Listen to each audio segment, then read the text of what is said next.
So here we are at the early part of round 8.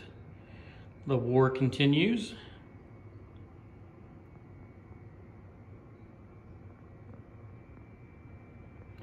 In the last few rounds, the British, with American support, have taken Norway and placed an industrial complex there.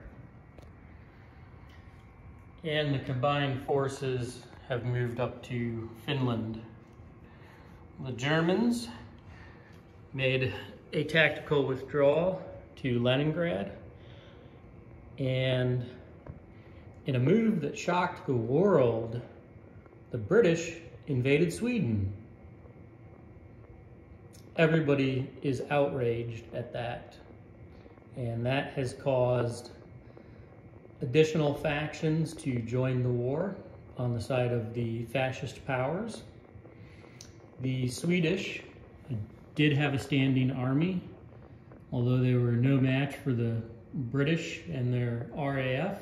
They did inflict casualties on the British.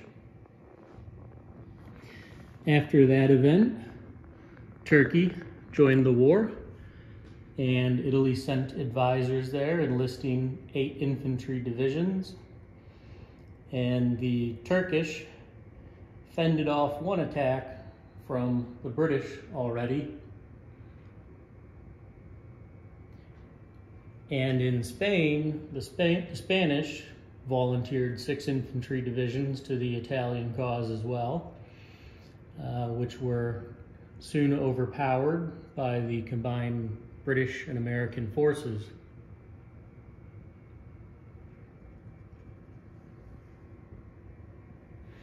On the Eastern Front, we have the Germans making a drive for Moscow. The Eastern Front has been an absolute meat grinder. Turn after turn, month after month, the Germans and the Russians have been trading territory. Sometimes the trenches that the Russians would take in the morning, the Germans would retake them in the evening. Casualties have been in the hundreds of thousands as the apocalypse of this war sets in to all the combatants. In North Africa, Operation Torch has been successful.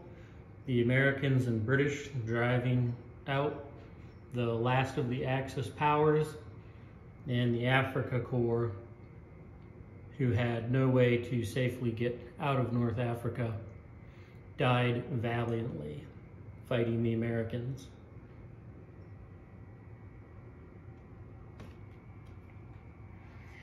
In the Pacific, Japan has taken India, and as a result of the British greed and lust for oil, after attacking Sweden and neutral Saudi Arabia,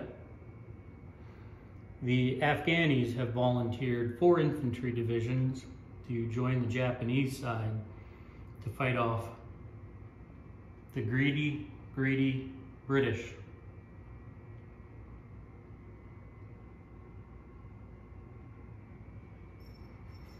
The remnants of the Chinese have retreated nearly to the Mongolian steppe, constantly being harassed by Japanese tanks and infantry and aircraft.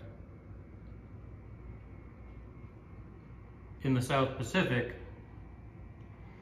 massive fleets are staring each other down,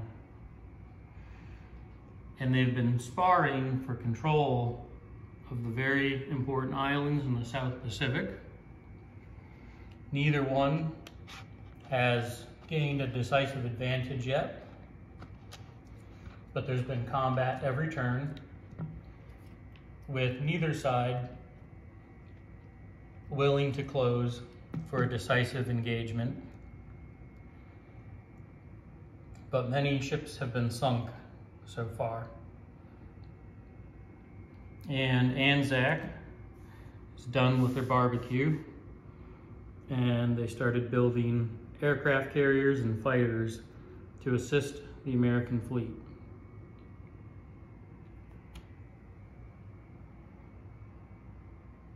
So there we are